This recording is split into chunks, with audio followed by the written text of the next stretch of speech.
axis, HPT axis develop, what time it develops, and how it has an important role in terms of physiology, especially in the premature babies. How do we interpret thyroid functions in that regards? So we have discussed this in a number of times. Different endocrine organs have a dual origin. If you start with pituitary, you have got a adenohypophysis and a neurohypophysis, which has got a distinct origin. One is a glandular product and the other is the neuronal one. Pancreas, you have got the pancreas, which has got the endocrine and the exocrine part. Adrenal, you have got the cortex, which is again a glandular part, and medulla, which is basically a part of neural structure. Similarly, in thyroid, you've got two different origins. The most important part of thyroid comes around day 24 of life using some specific transcription factors like PAX8, NK, KX2, HHX, and FOXC1, which we'll discuss later when we talk about dysplastic thyroid, which result in the development of primordial thyroid, which develops at the base of the tongue or the foramen cecum. From there, it will start descending like that. And while it is descending, it will cause lobulation and growth, which is happening. This is the follicular area of the thyroid. And it will, by around 3 to 6 weeks, reach its location using, again, FOXC1 will cause this stimulation. And this is through the pharyngeal floor, the development is happening of the endodermal origin. Now, from the pharyngeal pouches, you have got the lateral growth, which happens, which is known as the parafollicular region. And these will then combine with the follicular region to form the thyroid. What is the fundamental difference, Dr. Vibha, between the follicular and the parafollicular cells? Follicular cells produce thyroxine, parafollicular cells produce calcitonin. So they are neural in that sense. So they behave more like a neuroendocrine. So when you talk about pheochromocytoma, all those things, we will talk about that. But one thing to remember is that it's not that all the parafollicular cells are from these pharyngeal pouches. Some of them are already there in the thyroid. So you need to be aware about that in that perspective.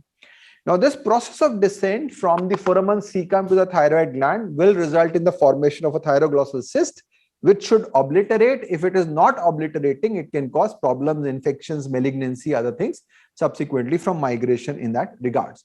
So by around 6 weeks of life, thyroid is already there in the neck in the normal position. And around 8 to 9 weeks, you will have development of TPO and TSH receptor, which basically means that probably you are now developing follicles. And we talked about the follicles, how they are arranged. So their cells are, the charge is towards the outside, the inside is towards the colloid. And we talked about how the iodine goes in and it goes from that regards. By day 70, 10 weeks of life, you will have this very important transporter, which is the sodium iodine symporter, which is there. So it is starting to pump iodine inside. So 10 weeks is the time by which iodine is there. But mental development and brain development is already happening by this time. So how do children without any thyroxine survive on that? Without any thyroxine production. Because maternal thyroxine will be there, so it's 30%, 40% maternal thyroxine. So how are they happy with 30% only? Because there is mainly predominant MDI3 activity. So MDI3 will do what? That 30% will also be destroyed. You also have DIO2 or MDI2 activity in the brain. So whatever amount of thyroid you have, you will only use in the brain. So that 30% is good enough. So who will have a worse neurological outcome? A child who has got zero thyroid or one whose mother's thyroid is defective? Sir, whose mother's thyroid is defective. So that is very important. So maternal hypothyroidism, if it is clubbed, both are clubbed, then you are gone. So of course, how will you sustain the pregnancy is also a different issue altogether. But then maternal thyroid status will have a huge impact. And earlier studies were showing that even with subclinical hypothyroidism, in the mother, there could be some impact on the development. But recent study shows they are not very, very significant if you start treatment at the right time to the mother. So this is how it develops and you have the development. So just to summarize the HPT axis, the placenta, of course, will have a lot of other features, a lot of things will come through the placenta. By 7 weeks, as I said, thyroid hormone gland comes to their location. 8 to 9 weeks, you've got the hypothalamus and pituitary axis, which is developing, which we discussed earlier. 14 to 15 weeks is the final maturity of the thyroid. 10 weeks, you will start producing some amount of thyroid, but before that, you are dependent mainly on the maternal action, which is there in that regards. Now, by 18 weeks, the entire hypothalamic pituitary axis gets the sensitivity and everything happens. Do you think that the fetal pituitary is more sensitive to thyroid or less sensitive to thyroid?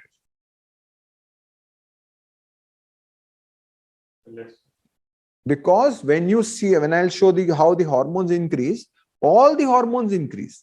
T4 is increasing, T3 is increasing, TSH is increasing.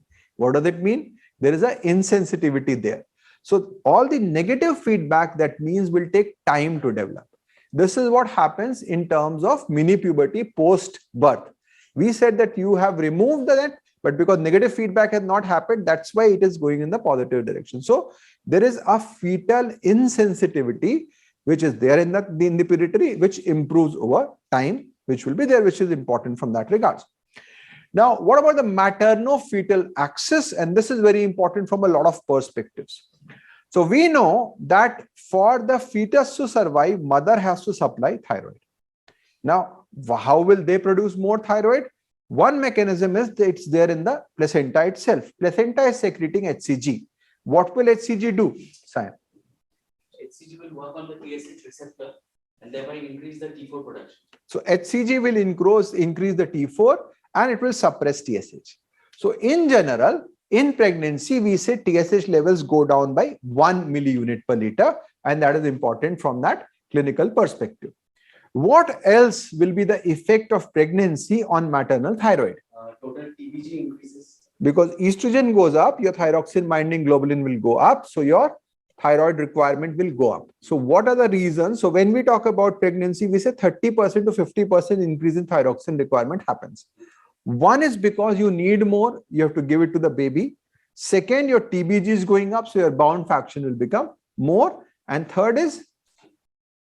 So third is the placental reverse T3 activity will be increased. So placental DIO3 will be more. So that also will cause destruction of the maternal thyroid, which happens.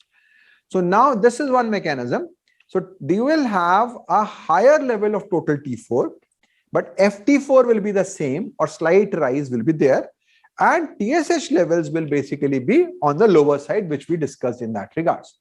If we get time, we'll discuss about the FT4 estimation and how it is affected in pregnancy. It is falsely on the lower side. So FT4 may not be a very, very reliable measure in pregnancy in that perspective. Now, what all can cross the placenta rapidly? One is iodine. That is why giving iodine to the mother is helpful. It will cause throughly. TRH, it causes freely. So if you have somebody who has got primary hypothyroidism and their TRH is very high, why don't you think that's a problem? Baby will get a lot of TRH, won't they develop thyrotoxicosis? So TRH generally will not come into the blood in huge level. So it's mainly in the brain. Whenever it comes in the blood, it is destroyed. So although TRH is a very, very small hormone with how many peptides? Three peptides, it can freely cross the placenta, but TRH is not a circulating hormone. It is already destroyed in the circulation. So that doesn't cause a problem. TSH is a circulating problem. So if your TSH will be able to pass freely, the baby will be destroyed. Your TSH will be high. Anybody who has a maternal hypothyroidism, baby will have thyrotoxicosis. So that's why TSH is a big molecule, a glycoprotein. It is stopped right at that part. So there is a seal. What about T3 and T4? T4 crosses. How much? Sir, around 30 to 40%. So not too much, but 30%, as we discussed, is good enough to sustain the baby because their MDI activity in the brain is more active to produce whatever they get from that regards. So 30 to 40% levels will be there, which will protect the baby in that perspective. The TSH antibodies will cross, and if they are stimulating, will cause thyrotoxicosis. If they are inhibitory, they will cause hypothyroidism, which is a transient one. What is the characteristic feature of hypothyroidism in somebody who has a mother with TSH receptor blocking antibody? In the baby? What will you find on scan? nuclear scan, and radiological scan, ultrasound. So if there is a thyroid receptor blocking antibody, then the radio uptake will be, there will be apparent athyrosis. So they will have absent thyroid on scan, but when you do an ultrasound, the thyroid is there. So this is an important cause of apparent athyrosis, which is there in that regards. Anti-thyroid drugs also cross. They have a shorter half-life. What does it have an implication in somebody whose mother has thyrotoxicosis and who is got both antibodies and is also on methimazole? So this anti-thyroid drugs will cause this hypothyroidism for a transient period of time, but if this hypothyroidism persists for a longer period, like for 2 to 3 days, 2 to 3 weeks, then this is because of this blocking antibodies. So initial phase will be the anti-thyroid drug, which will alter the course. It may cause hypothyroidism, or you may have normal thyroid functions. Once its effects goes off, you will have a high thyroid because of the antibodies. What does it mean? It means that you should measure thyroid function at 0, 3, and 14 days. Why 14 days? Because by that time, this anti-thyroid drug would have gone. 4 into the half-life will be gone in that regards. So this is important. Now TPO, again, and this is important more from a pregnancy perspective, also has an effect on placental steroidogenesis. So if your TPO is high, placenta may not produce progesterone. So what will happen? Progesterone will be not like the survival, baby survival. So that is why you will have miscarriage. So that is why people think about giving progesterone as a supportive, a luteal phase support in pregnancy in this setting, and that becomes important from that regards. Yeah. Now that's why fetal demise will happen on that regards. So fetal thyroid metabolism, as we have discussed, the fetus just wants to grow. It wants to grow. It doesn't want to burn thyroid hormones to be used to bring up energy. So as I said, what are the major roles of thyroid in the body? So maybe thermogenesis, metabolism, for the bone, for the growth, for the So brain. So in the fetal perspective, let's go one by one. It will have an effect on cardiac contractility. It will cause temperature to be formed. It will probably have effect on brain growth. But if you talk about a fetus, temperature is taken care of. Heart, does it need to work? No. Because placenta is working. So why are you wasting your energy? If you have, why are you burning your adipose tissue? You only need for brain. So what the body has devised is that the fetal period is basically a hypothyroid phase. The body wants the thyroid to be low. Now, how can you do that? You will basically want to have an anabolic state with preservation of brain function. So you will increase the inactivation of T4 into reverse T3. At the same time, you will also decrease the DIO or the MDI1 activity. So T3 becomes less, and whatever T3 is there, you sulfate it. So basically what you are trying to do is to inactivate T4 into reverse T3 and inactivate T3 into T3 sulfate. But how does brain prevent? So for there, you have got a specific DIO2, which we discussed. It is increase in terms of activity. So your T3 levels will go up. So fetus is essentially the same situation which happens with illness. So in illness, you go back to a shell. It's like if you are a tortoise, if you are faced with somebody who is very aggressive, you want to get your head inside. Or when a tree wants to become immortal, it becomes a seed. And when they are good opportunity, they will grow. The same thing is happening here. So fetus does not want to waste thyroid hormone in that regards. So fetal thyroid metabolism is more towards inactivation because of DIO3 and rather than activation in the normal process. So now if you understand this process, you will understand everything. So I said the thyroid hormones start getting produced by around 10 weeks of life and TSH and TRH by around 7 to 10 weeks based upon the hypothalamic maturity. The before birth, you've got high expression of DIO3, which is inactivating thyroid. After that, because you want temperature to be there, you want other responses to be there, your increased activation comes into the picture. So what happens to TSH? The actual axis starts to mature by around 12 to 14 weeks. From 16 weeks, your TSH increases.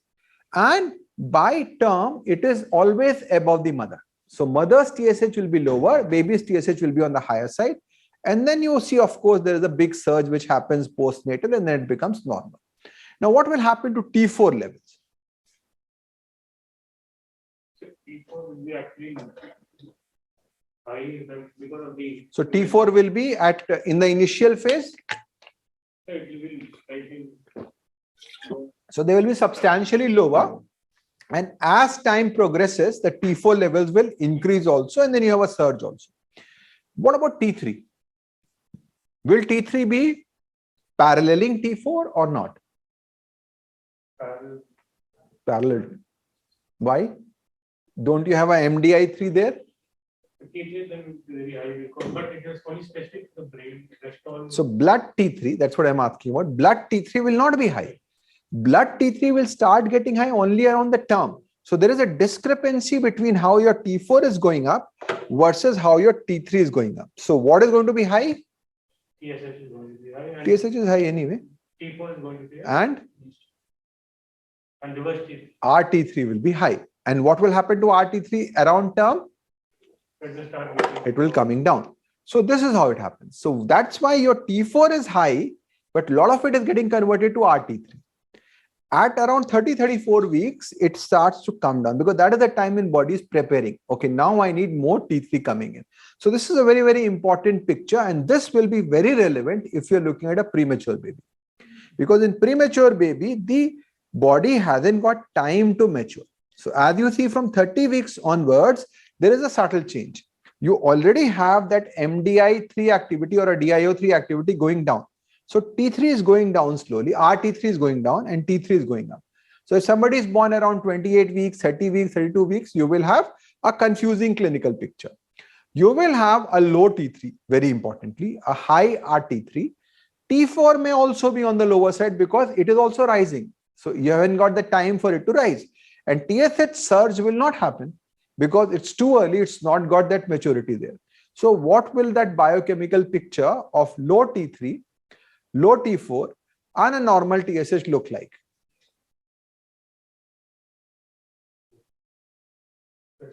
Central hypothyroidism. So they will be falsely diagnosed at central hypothyroidism.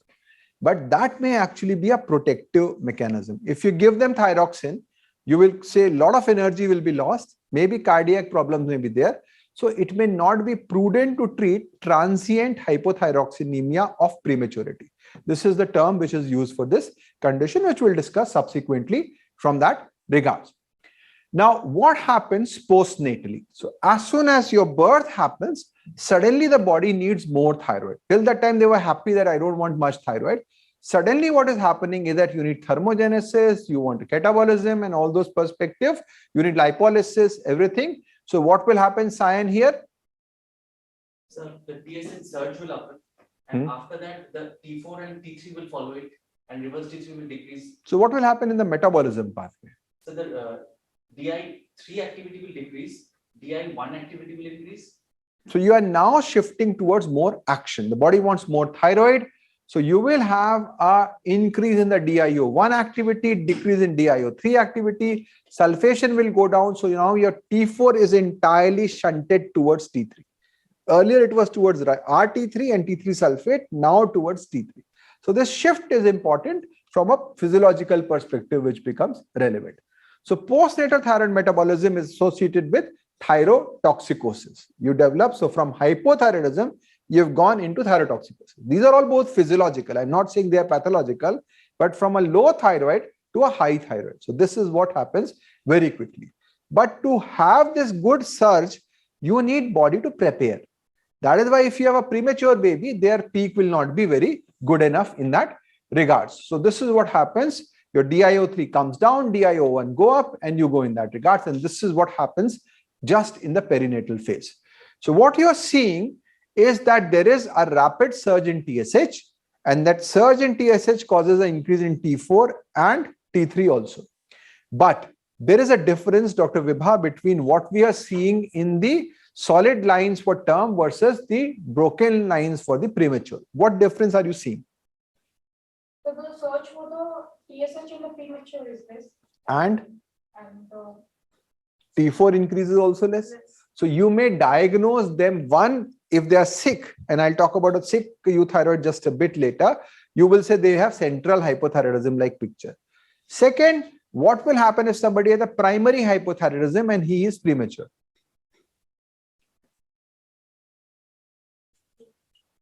And it will be diagnosed as a central hyperthyroidism. It may be missed also. So central will be difficult because your TSH, so you will miss it. So if you do a screening, let's say TSH, it will be falsely low. So if somebody is premature, somebody is in the ICU, somebody is on dopamine, somebody is on steroids, you have to repeat the thyroid scan after 3 to 4 weeks after discharge. That becomes important to understand from that regard. So this figure is very, very important from that perspective.